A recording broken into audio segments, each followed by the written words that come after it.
നമസ്കാരം. Raf talk ഫുട്ബോളിലേക്ക് ഏവർക്കും സ്വാഗതം. ഇന്നലെ റാഫിഞ്ഞ ഗോൾ അടിച്ചു. അദ്ദേഹം വീണ്ടും ഫോമിലാണ് ഇപ്പോൾ കളിച്ചുകൊണ്ടിരിക്കുന്നത്. പക്ഷെ അദ്ദേഹത്തിൻ്റെ ടീം FC ബാഴ്സലോണ ലാസ് പാൽമാസിനോട് പൊട്ടി. 125ാം വാർഷികമാണ്. അതിൻ്റെ ഭാഗമായിട്ട് അത്തരത്തിൽ ജേഴ്സിയിൽ മാറ്റമൊക്കെ വരുത്തി ഇറങ്ങിയതാണ്. ബട്ട് അൺഫോർച്ചുനേറ്റ്ലി ബാഴ്സലോണക്ക് നിരാശയായിരുന്നു. ഫലം നവംബർ മാസത്തിലെ ലാലീഗയിൽ കളിച്ച 3 കളികൾ അവർ വിജയമില്ലാതെ അവസാനിപ്പിച്ചിരിക്കുകയാണ്. നിരാശ. ഈ ഘട്ടത്തിൽ റാഫിഞ്ഞ ഗോൾ അടിച്ചെങ്കിൽ അദ്ദേഹം പറഞ്ഞു, ഞാൻ എൻ്റെ ഗോളിനെ കുറിച്ച് കെയർ ചെയ്യുന്നേയില്ല, ടീം തോറ്റു.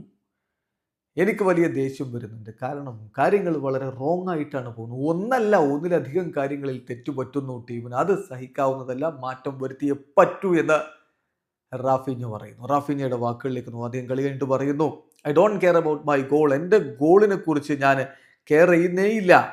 ഞാൻ വളരെ ദേഷ്യത്തിലാണ്.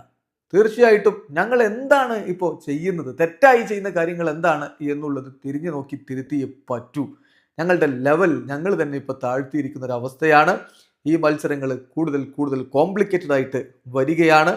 തീർച്ചയായിട്ടും there are a lots of things we are doing wrong and we have to change എന്ന് വളരെ കൃത്യമായിട്ട് റാഫിഞ്ഞ പറയുന്നത്. എന്തായാലും ഹൻസി ഫ്ലിക്ക് അത് തന്നെയാണ് പറയുന്നത്. മാറ്റങ്ങൾ വരുത്തും എന്ന് അദ്ദേഹം പറയുന്നതെന്ന് മാത്രമല്ല, ഒന്നിനെക്കുറിച്ചും പരാതി പറയാൻ താനില്ല. ഈ ഒരു സ്ഥാനത്തേക്ക്, പരിശീലക സ്ഥാനത്തേക്ക് വന്നപ്പോഴേ താൻ പറഞ്ഞതാണ്, കംപ്ലൈൻറ്റ് ചെയ്യാൻ, എക്സ്ക്യൂസ് പറയാൻ തന്നെ കിട്ടില്ല. എന്ത് പ്രതിസന്ധി ഉണ്ടെങ്കിലും അത് നേരിടും, അത് മറികടക്കും, അതിനുവേണ്ടി പരിശ്രമിക്കുമെന്ന് തന്നെ ഹൻസി ഫ്ലിക്ക് ഒരിക്കൽ കൂടി ഉറപ്പ് നൽകുന്നുണ്ട്. അതാണ് ബാഴ്സ ആരാധകർക്കുള്ള ആശ്വാസവും. വീഡിയോ അവസാനിക്കുന്നു. ഫുട്ബോൾ ലോകത്തെ കൂടുതൽ വിശേഷങ്ങളുമായി റാഫ് ടോക്സ് വീണ്ടും എത്താം.